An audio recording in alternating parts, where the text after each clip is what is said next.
Greetings. I hit a milestone earlier this month.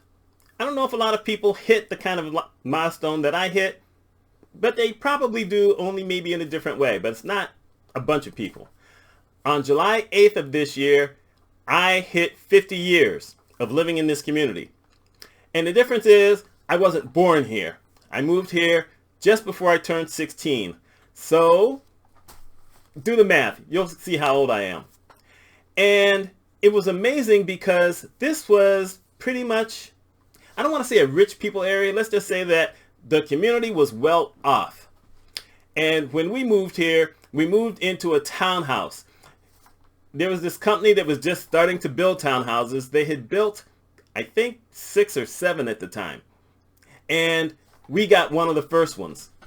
And it was interesting because in a weird way, it reminded me of where we lived on the air base when I lived in Maine. You know, the format was the same, but that was about it. I mean, the rugs were clean. Everything had different colors in different rooms. It had the kitchen that had all these fancy things that we didn't have, you know, in the kitchen on the military base. And there weren't a lot of people where I was living. There was already a big apartment complex in the area, and we moved into a townhouse. So, you know, you could say it was the same, but it really wasn't the same. And it was interesting when I had to compare it to the school I went to, and, you know, when I lived up in Maine. And I'm going to talk about the high school because the elementary classes were held on the base, so that doesn't count. But when we went to the school in Maine, and then you went with some of the people in the community, there was about 300 kids. That's all it was. And the main things that they taught, we had a 4-H club. They taught woodwork and metalwork and some other stuff that, I'm sorry, I got out of it. I didn't have to deal with it. Still, it was a farming community. They, you know, created potatoes. They grew potatoes.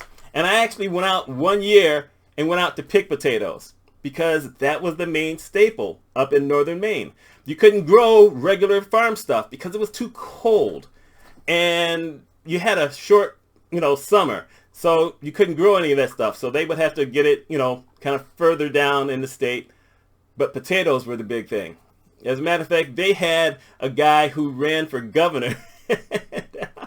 And he lived in the northern area, and he used to call them potatoes because that's how the people in town called them that. So that was kind of funny. Anyway, that school had 300 kids. The school I went to when I first moved here, 3,800 kids. This monster building that's still around, but 3,800 kids. Just imagine that. I think there may be a couple of schools in Los Angeles and New York City that come close to that, but I don't think so. So that was something else. And the reason that we had this kind of quote unquote wealth, not super wealthy, but you had certain communities that had more money, you know, better houses and whatever than others, is because we had 2 major industries at the time. One was General Electric and one was Carrier.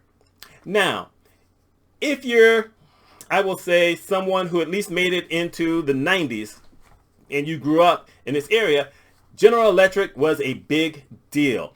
They built components. They built, you know, radios and TVs and stereo systems and tape recorder. They built all these kinds of things, as well as a bunch of other stuff.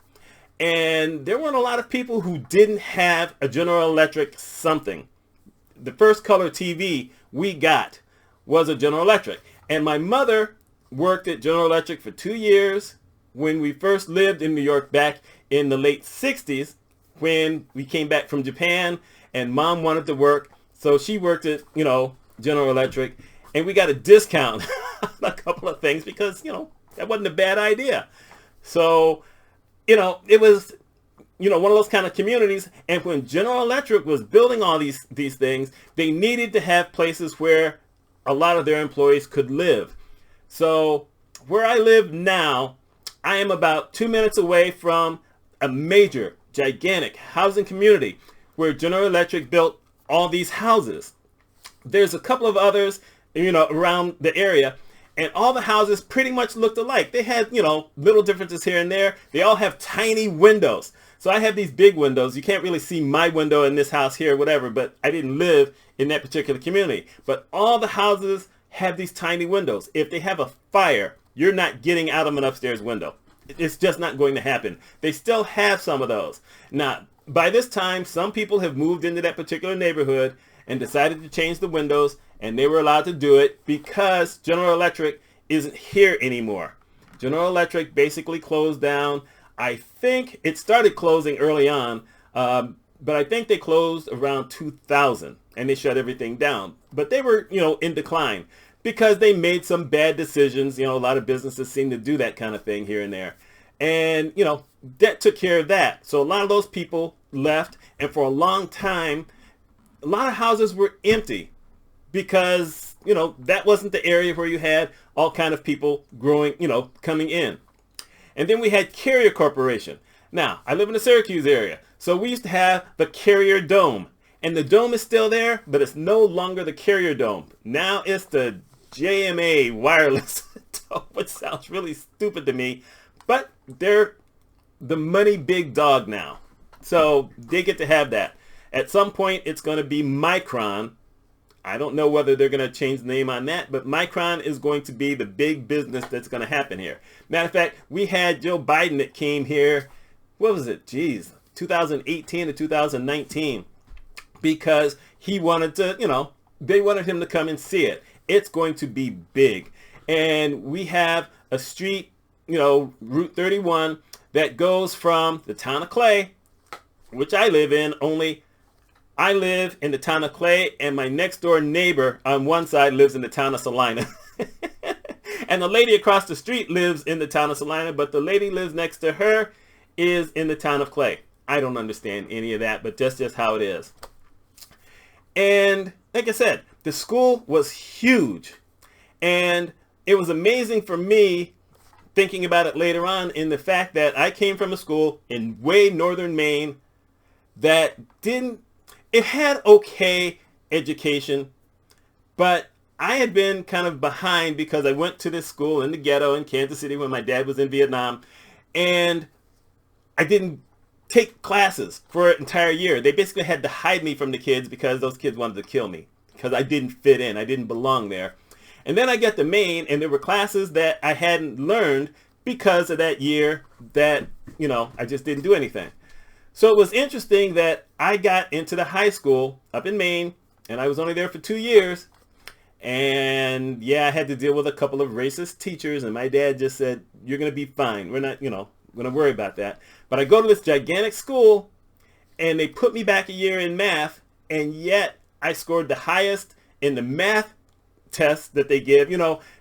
I think, we call them regions. I don't know if they call that everywhere else. But you had to, take all these tests, and I scored highest in math.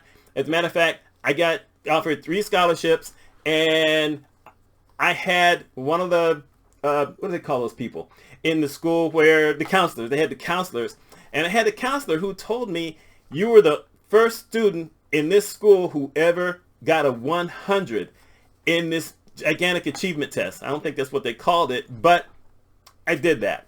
So that was kind of cool. But it was one of those kind of things where, like I said, it was a gigantic school. There may have been maybe 50 black kids in the school. I think we had a couple of Vietnamese kids or Asian kids, whatever. And it was just weird. But I didn't get picked on all that often. It was rare. I was almost 6 foot tall at the time. And, sometimes those stereotypes work in your favor. I'm just saying. So those kind of worked in my favor. And now the school has gone from 3,800 to 2,100 kids. And my particular neighborhood, the housing is still the same, but in other parts of where I live, they've kind of diminished. Some of those houses were torn down, bigger, more beautiful houses were built, and that's because they didn't need all the population anymore. What happened is the Route 31 that we have in our town that I mentioned earlier, Micron is coming in. And they knew that was happening. And so the wealth of the town shifted a lot up to the town of Clay, Route 31. So there's tons of these fancy houses being built and these fancy apartment complexes being built. And the area that I mentioned earlier, that they call Bayberry, it looked kind of decrepit for a while after a lot of the, General Electric people left. But there are now certain houses that are being redone, rebuilt and all this other kind of stuff. They still all have tiny windows. I think someone's going to eventually do something about that. But that has changed. And it's a wild thing because the Micron people haven't even started doing anything yet. And the wealth of my house, or rather what my house is worth, has tripled. I'm not mad at that. I don't plan on selling it until it's totally paid off for, so that's another 6 years. So that when I'm ready to sell it at some point, I don't have to pay anything to anybody else. It's just mine. I think something to the state, but I don't, keep up with all that stuff. But it's an interesting area. And I don't know if that happens everywhere. I know that there are a lot of big cities all across the country that have certain areas where they start rebuilding. But how does it work in other places? I told you earlier that our main city, Syracuse. And Syracuse, when we had, General Electric and Carrier and Niagara Mohawk, because those were the power people. And so, we had them, and they had a couple of gigantic buildings downtown. And that's where they served everything. And now they're gone. And now we have National Grid. And I don't know if National Grid is anywhere else, but they don't have, like, a bunch of big buildings downtown. They have one that used to be, whatever I said it was earlier. But anyhow, we have one that's still down there, and it still has these night colors, but there's very few people who work there. I'm not exactly sure where they work. Maybe one of these days I'll find out and go get it. But downtown Syracuse looks a lot different than it does when I used to work downtown in the early 80s. Because a lot of those stores closed, a lot of, people bailed on it, whatever. It was just kind of, falling apart. And in the last 5 years or so, they have built a lot more stuff downtown. The population of Syracuse is around 105,000 people now. We were under that for a while. And it's, it's an amazing thing to see. And like I said, been here 50 years. Go around. I have not moved anywhere else. We have our major store chain called Wegmans. And Wegmans, we have a bunch of them, throughout the state. This is where it originated, in the state, in Rochester, so I'm still kind of close. And I was telling one of the coworkers I have that I hit my 50th anniversary in this area. I've lived in 6 different places in this area, and I've never lived further than a minute and a half from a Wegmans. Let that one sink in. I would never want to live further than I do now. And right now I live I have a backyard with the store. But, it's just amazing how you can have a place where there's a lot of, money, so to speak. Then it starts going down, and now it's coming back up. Some communities start going down and they stay there. Some communities have always been down and suddenly they're increasing. And I know this can't be the only place that has seen some of those kind of things. It may have happened quicker. Maybe you're in the, the down part, or maybe you're in the up part. I don't know.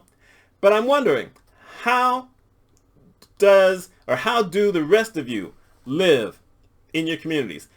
Does it look the same as it did when you lived there when you were a lot younger? Have there been big changes? Have there been good changes? Have there been bad changes? Do you have more bear? I'm just throwing it out there because I've heard that there are some communities where nature kind of takes over and suddenly there's bear and moose and all these other kind of things. We have a bear once a year. Actually, I haven't heard about the bear yet this year, so you never know. But, we had a bunch of deer. That's just how life goes. But I'm just wondering, how do some of you view where you live now? What kind of changes have you had? How long have you been there? How long has your community survived as it is? You know, has it gotten better? Has it changed? I don't know. I'm just curious. Anyway, I hope y'all have a wonderful day.